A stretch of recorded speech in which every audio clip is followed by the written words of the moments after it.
Good afternoon, everyone. Mike Potter here again. Well, it's certainly been a week, and I wanted to communicate with you at the end of week 7 and just update you on a couple of things. First of all, I just want to thank you so much for your support for the school. Across our 3 schools, we've had an average attendance rate of over 85%. And not only does that indicate that the vast majority of our families actually want their children at school and support the decision to keep schools open, but it also indicates a great trust in us as a school that we will look after your kids. We do not take that lightly, and we are very grateful that you trust us with your children during this time. We are also incredibly grateful that we've basically had a 100% attendance rate with our staff. We've only had a couple of staff who have had to take some time off, whether that be because somebody in their family has travelled back from overseas and has had to go in quarantine, and they've made good decisions about that, or they may have a vulnerable person in their family which they're wanting to look after. In regards to our attendance of students, we also recognise that some of our families have made a very good decision to take their children home because either their children are vulnerable because of a medical condition, or because they have somebody in their family who is highly susceptible to the virus, and therefore they're taking precautions there. And we want to let them know that we support their decisions about that. What we do encourage you to do, though, is not make decisions outside of that, which may well be on the basis of what you hear on the outside, but on the best advice that we're getting from government and health authorities. Today, the Prime Minister reiterated once again, and the Minister for Education here in South Australia strongly reiterated, that all of the Chief Medical Officers across the country are saying that keeping schools open is in the best interests of our country and is a great place for our kids to be during this time. And we absolutely support their decision to do that. We do have a couple of things that we want to let you know, and I am going to look at my notes a bit because I want to keep this concise. The first is that I want to reassure you that we are continuing to monitor, upgrade and improve our hygiene and what we're now calling physical distancing measures. We're not being static about this, but we are continuing to listen to medical advice. We're looking at best practice, and we are sharing information between the 3 schools about how we can ensure that our schools are safe and healthy. And so all of our classes, all of our officers, all of our community, we are continually considering how we can do that better. And I want to reassure you that that's something that's foremost in our minds, especially as the Chief Medical Officer has reiterated that hygiene, good hygiene on a regular basis is going to be one of the main ways in which we can combat this virus. So I want to encourage you to keep speaking about this to your children. Ensure that they are making good decisions about their own hygiene and that they're looking out for each other as well. The second thing that we're doing is that we are monitoring and looking at how we're going to do what we're now calling at-home learning in regards to our 3 schools if and when the government makes the decision that schools need to close. We recognise that is going to be a significant impost on families because it won't happen for a couple of weeks, it'll be happening for a number of months. And so we are working really hard to ensure that we can still provide a quality education to your children if and when that does occur. In that regard, one of the things we'd like to do is we'd like to run a test run.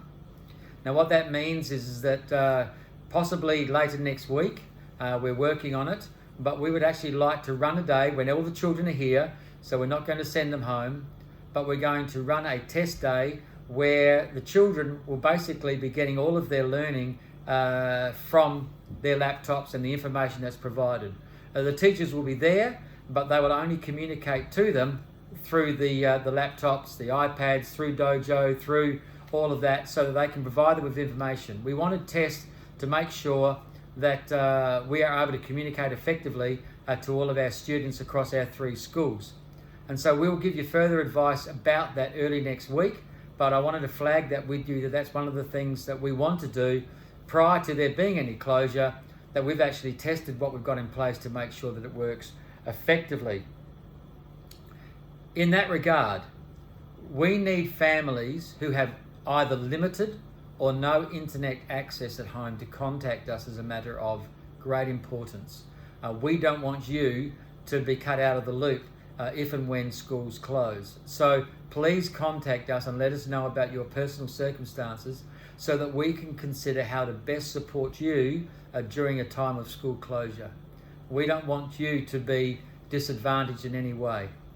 We know that there are going to be complexities around that, but we really want to encourage you to talk to us so we can best walk that journey with you. So please let us know. Secondly, that in regards to this at-home learning, I just want to flag that if and when it does happen, that it's not going to look the same right across our 3 schools, across our 3 sub-schools at Salisbury East, or from one year level to another. The type of at-home learning through the internet that we're going to be doing with the Year 12s, for instance, is going to look very different to what we're going to be doing with our receptions. But our commitment is that we'll be providing both quantity and quality of work through these online platforms to ensure that your children are getting a good education at home, working collaboratively with our staff online. But I do need to stress that it's not going to look the same. So if and when it happens, or when we're doing our trial, you're looking at what may be happening in a Year 11 class and say, oh, well, that's not happening in Year 2. Well, that's almost a certainty, and it's not something to be worried about. I'm absolutely confident that our teachers, in whatever year level they're at, are working on how to best deliver the curriculum that is consistent with that year level to ensure that your children do well, rather than trying to do a one-size-fits-all across all of our schools.